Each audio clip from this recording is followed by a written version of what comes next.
menopause is when periods stop. And the definition of the menopause is a year after the last regular period. So it is a more or less what we call a retrospective diagnosis. So you look back and say, yes, that was the day I went through the menopause, but it has to be a year without any periods for someone to be called to be postmenopausal. It's a good question. There are two ways of looking at it. There is one group of patients who go through an early menopause, what we call premature ovarian insufficiency. So for one reason or another, a young girl in her 20s, 30s can go through an early menopause, either for reasons we don't know, what we call idiopathic, or following treatment for cancer. Now, I see lots of patients who've had treatment for leukemia and things like that who have gone through an early menopause. Now, these young girls, there's no question, must be on treatment for their menopause, because otherwise they run all the risks of having early menopause. The second group of patients are patients who go through the menopause at the average age, which in UK is about 52, but whose symptoms are having a significant impact on their quality of life, on their ability to work. And in these patients, again, they need some help in this period of time. But anyone who goes on to start treatment for the menopause must be aware that anytime you stop this hormone replacement therapy, you're going to get your symptoms back. So it's a thing of trying to plan when to come off your HRT. There are medication and non-medical things. So the non-medical ones that's worth just talking about first are weight reduction, you are not taking too much caffeine, exercise. These are all known to reduce the symptoms. Also, the clothes that one wears, that, especially for the hot flushes, to have lighter clothes. Other modalities like yoga, reflexology have been shown in some instances to help, but there is no hard evidence that these are definitely going to help. Herbal medication can help. The second option is to think of medication. And basically what that means is to give a hormone replacement treatment, i.e. the hormones that are not being produced. So for most menopause symptoms, all you need to do is to give estrogen. But if we give estrogen by itself, it thickens the lining of the womb and can predispose to problems. So if a woman hasn't had a hysterectomy, she must also go on a progestogen to protect the lining of the womb. So my rule of thumb is under the age of 55, HRT has more benefits than risks. Between 55 and 60, they are about the same. But over the age of 60, if we are looking mainly at medical risks like breast cancer, stroke, clots in the leg, these risks can slightly outweigh the benefits. But end of the day, the patient or the woman needs to weigh up the benefits against the risks and come to a decision between herself and the doctor about how long to continue on HRT. In my opinion, the best way of giving hormone replacement therapy or HRT is to give the estrogen that is absorbed through the skin in some way, either in the form of patches or a gel or a spray that she would put on her skin. And the progestogen, the best progestogen is called progesterone, micronized progesterone or eutrogestin, which is identical to what a woman would produce. All the other progestogens are synthetic. So, in my opinion, the ideal or safest is to give transdermal estradiol, which is the same as a woman would normally produce, and oral or vaginal progesterone or eutrogestin.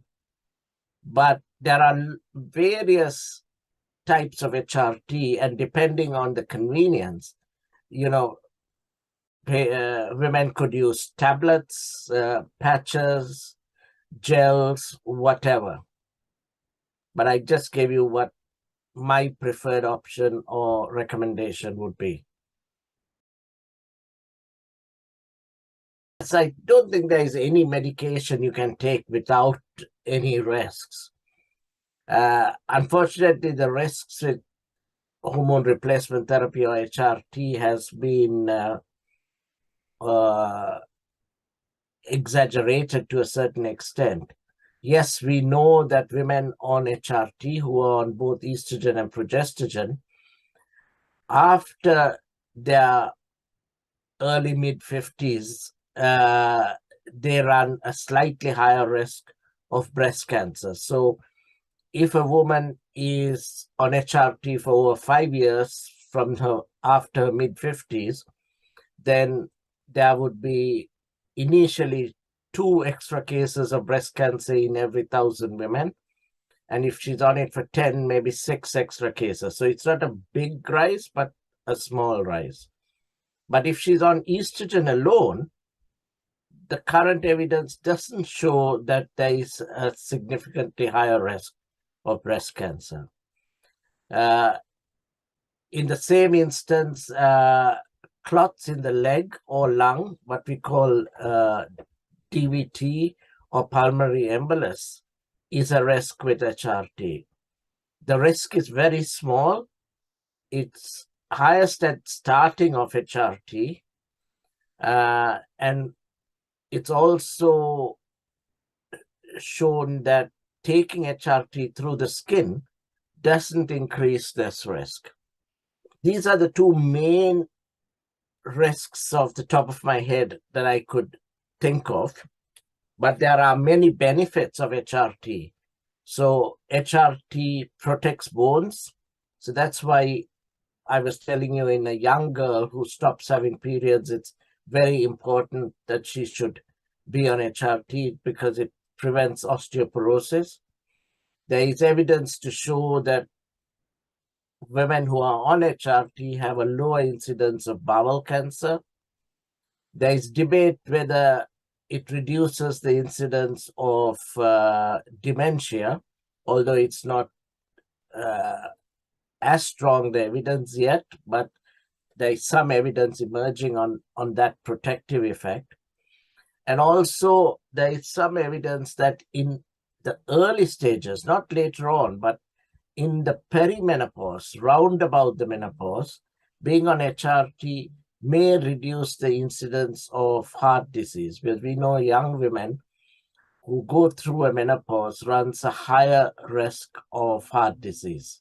So if you start on HRT, this may reduce this risk. That's a very relevant question, the place of testosterone. Both in men and women, the sex drive, the libido, is supposed to be influenced by testosterone. A woman produces half her testosterone in her ovaries. So either if her ovaries are removed for one reason or another, or after the menopause when they stop working, the levels of testosterone half. And this has a major impact and may account for some of the reduced libido. There are various medication that people could take that also causes problems with libido. So when we are talking about using testosterone, we need to remember that if a woman is on an antidepressant, on various medication for high blood pressure, all of these have what we call an anticholinergic effect that reduces the libido. Now, I, in my menopause clinic, very frequently suggest for women to start on testosterone. In addition to improving libido, it also has a positive effect on energy and so forth. In UK, at present, we don't have a testosterone that is licensed for use in women. So we have to use it off license, but it's recommended by all the main menopause organizations to be prescribed. We need to prescribe it cautiously and monitor the testosterone level to make sure she's not getting too much. That's the main place of testosterone and the effects of it. One other point that is worth mentioning is that we can also use implants in treating menopause. So we have estrogen implants and testosterone implants.